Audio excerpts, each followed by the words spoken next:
অনেকে নিজের অবস্থান নিয়ে সুখী না, এরকম আছে না নাই? আল্লাহ আমার এটা দিল না রে, ওইটা দিল না রে, পাইলাম না রে, কিচ্ছু হয় না, কি করব জীবনে, হতাশ। আসলে আছে কিন্তু অনেক, কিন্তু শুকরিয়া নাই, ডাকাত, ঠিক কিনা? নিজের অবস্থান নিয়ে সুখী না, কিন্তু অনেক লোক আছে তারা আপনার অবস্থানে পৌঁছতে চায়। তাদের দিকে তাকিয়ে দেখেন, আপনি যে অবস্থানে আছেন এই অবস্থানে পৌঁছাটা অনেকের কাছে স্বপ্ন। তারা প্রতিনিয়ত সংগ্রাম আর স্ট্রাগল করে যাচ্ছে আপনার অবস্থানে পৌঁছতে, আর আপনি এটা নিয়ে সন্তুষ্ট না। শেখ সাদির নাম শুনেছেন? বালাগাল উলা কাশাফাত দুজা, এই কবিতাটার রচয়িতা ইরানের বিখ্যাত এক কবি। উনি একবার আর্থিক সমস্যার মধ্যে দিয়ে সময় কাটাচ্ছেন, টাকা নাই, পয়সা নাই, পায়ে দেওয়ার মতো জুতা নাই। উনি খুব দুঃখ পেলেন, হায় রে, আমি ইরানের এত বড় কবি, আমার পায়ে দেওয়ার মতো জুতা নাই।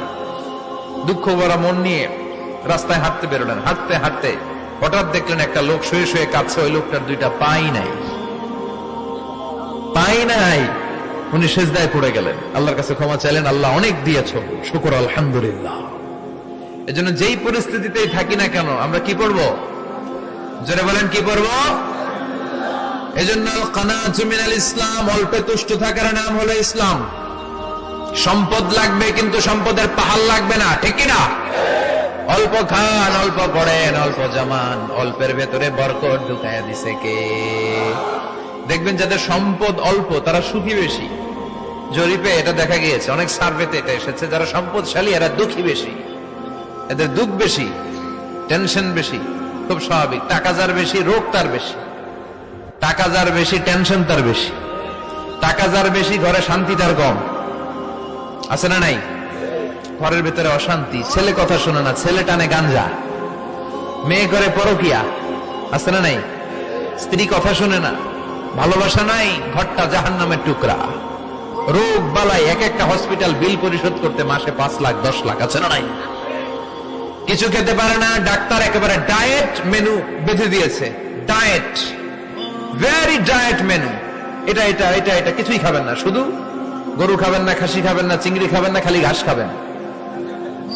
ইচ্ছে মতো ঘাস খাবেন, মানে ঘাস জাতীয় যত আইটেম আছে সব খাবেন।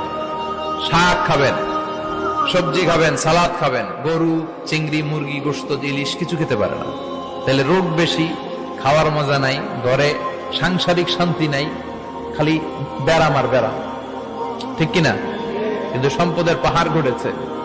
আর অল্প যারা খায়, অল্প পড়ে, রিক্সাওয়ালা, কুলিওয়ালা, অল্প বেতনের চাকরি, কিন্তু হক হালালি মেনে চলে, দেখবেন শান্তি আছে অনেক। হ্যাঁ, বাসা ভাড়া দেয়, ফ্যামিলি চালায়, বাচ্চাদের স্কুল বিল, এরপরও মাস শেষে 1-2 হাজার টাকা হাতে থেকে যায়। আর ওর প্রতি মাসে 10 কোটি টাকা ইনকাম, তারপরও ব্যাংকের ঋণ আছে না নাই? সুখ কারে বলে? কিভাবে আপনি সুখকে ডিফাইন করবেন? সুখ তো টাকায় কিনা যায় না, শান্তি টাকা দিয়ে হয় না, শান্তি দেওয়ার মালিককে। শান্তি আছে অল্প খেয়ে শুকর করার মধ্যে, শান্তি আছে আলহামদুলিল্লাহর মধ্যে। চিল্লায় বলেন, ঠিক কিনা?